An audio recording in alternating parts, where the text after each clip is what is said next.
सर्दियाँ आ गई हैं और सर्दियों वाला डिश तो बनता है।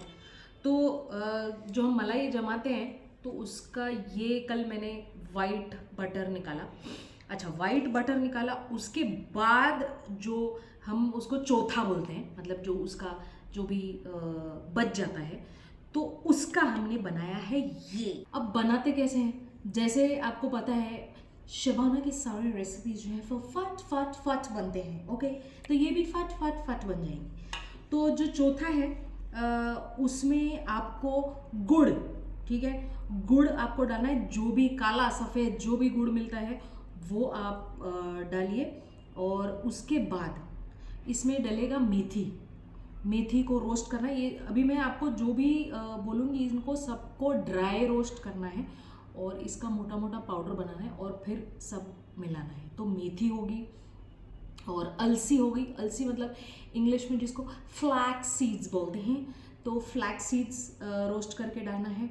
और इसमें हो गया खसखस, और हो गए तिल, और हो गया सौंफ, और हो गया, और क्या डाला मैंने इसमें, और थोड़ा सा डलेगा नमक, क्योंकि मीठे में हम नमक डालते हैं। अपने पसंदीदा ड्राई फ्रूट्स हैं वो डालिए, वो भी रोस्ट करके डालना है। और थोड़ी काली मिरी कूट के, मोटा मोटा कूट के वो डालिए। सर्दियों के लिए काली मिरी अच्छी है। और सौंठ पाउडर डालिए इसमें, ठीक है। और इसका एक इम्पॉर्टेंट इंग्रेडिएंट है, वो है गोंद, जो एडिबल गम जिसको बोलते हैं, ठीक है। तो उसको सिर्फ जो गोंद है उसको हमको घी में, देसी घी में उसको हल्का सा रोस्ट करना है। जैसे हम पॉपकॉर्न कैसे पॉप करते हैं वैसे हमको वो गोंद जो है उसको अच्छे से धीमी आंच पे प्यार से उसको रोस्ट करना है, पॉप करना है, ठीक है। अब वो सब हो गया, उन सबको मोटा मोटा मोटा मोटा पीस लो आप। और उसके बाद आप जो है वो सारा इकट्ठा कर लो। इसमें मेरे पास थोड़े रोज़ पेटल्स थे तो वो डाले, ज़रूरी नहीं है, मेरे पास थे इसीलिए मैंने डाल दिया। और अब इसको असेंबल कैसे करना है, तो ये जो मैंने जो आपको रोस्ट वाले सारी चीज़ें बोले वो आपने अलग किए।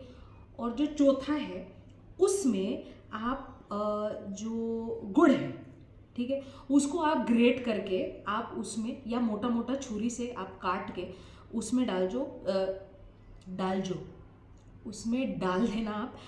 और तो ये ख्याल रखिए कि जो चौथा है वो हल्का सा गर्म हो। उससे होगा ये जो गुड़ आप उसमें कट करके छोटा छोटा या ग्रेट करके डालेंगे तो वो मेल्ट हो जाएगा। गुड़ को पिघला के मेल्ट करके नहीं डालना है, चाशनी बना के नहीं डालना है, वो गरम जो चौथा होगा उसमें आप डालिए। अब लास्ट में करना ये है आपको कि इसके छोटे छोटे आप ऐसे बॉल्स बनाइए, या इससे बड़े बनाना है इससे बड़े बनाइए।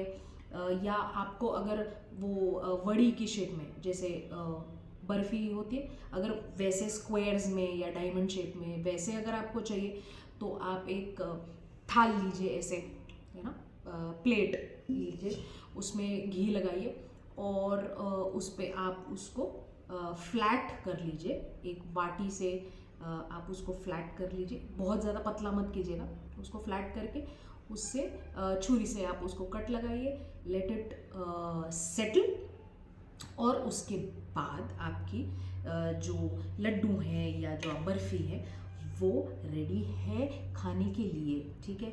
और ये बहुत बहुत बहुत ही हेल्दी है, ठीक है। आप इसको ऐसे ही खा सकते हैं, ओके, प्रेफरेबली, मतलब मेरी अम्मी बोलते हैं कि ये जैसे मेथी के लड्डू हुए या गोंद के लड्डू हुए या ये ऐसे ऐसे वाले लड्डू हुए जो सर्दियों में बनते, इसको आपको सुबह में खाना चाहिए, ठीक है। तो आप सुबह में आप ये एक आध लड्डू खा लीजिए। और मुझे अच्छा लगता है कि मैं थोड़ा सा जो दूध है उसको हल्का सा गर्म कर लेती हूँ और ये जो एक लड्डू है वो फोड़ देती हूँ उसमें, और फिर हम उसको बड़े मज़े से खाते हैं। तो ये बहुत हेल्दी है, इसको खाइए। आपके घर में जो आपके दादा दादी हैं, बुज़ुर्ग हैं, बच्चे हैं, आप उनको भी खिलाइए। Okay, so happy winters. Last में स्टोरिंग, मतलब इसको रखें कैसे। हाँ, हमारे घर में ये बचते नहीं तो रखने का सवाल ही नहीं आता, मतलब वो नौबत ही नहीं आती। लेकिन अगर आपके घर में ये ज़्यादा खाने वाले नहीं हैं तो आप इसको एक स्टील के डब्बे में या कोई भी डब्बा जिसमें हवा नहीं जाती, वैसे डब्बे में आप इसको रखें। और अगर आप ठंडे जगहों पे रहते हैं तो आप इसको बाहर रखेंगे तो कोई दिक्कत नहीं। अगर आप गर्म थोड़े से जैसे मुंबई वगैरह वहाँ पे रहते हैं तो आप इसको फ्रिज में रख दीजिए, मतलब 1-2 दिन के बाद आप इसको फ्रिज में रख दीजिए, नहीं तो उस पर हल्के हल्के से आपको वो बूर जैसे आने के चांसेस है, होना नहीं चाहिए, क्योंकि इसीलिए हमने सब चीज़ों को ड्राई रोस्ट किया है। तो चलिए ये फटाफट बनने वाले लड्डू बनाइए और बताना ये कैसे हुए। अच्छा, इसमें कोई राइट या रॉन्ग मेजरमेंट नहीं है। जैसे मुझे पर्सनली मेथी और जो गोंद का फ्लेवर है वो ज़्यादा अच्छा लगता है, तो मैं मेथी और गोंद ज़्यादा डालती हूँ। बाकी अगर आप सारी चीज़ें जो है वो इक्वल प्रोपोर्शन में भी रखेंगे तो चलेगा। जो भी आपको इसमें इंग्रेडिएंट्स ज़्यादा पसंद है आप वो ज़्यादा डालिए। ओके। और हाँ, एक चीज़, जो लोग ये बोलेंगे ग्लव्स नहीं पहना, ये नहीं पहना, वो नहीं पहना, ऐसे ही बनते हैं भाई लड्डू, ऐसे ही हाथों से प्यार से। चले खाइए।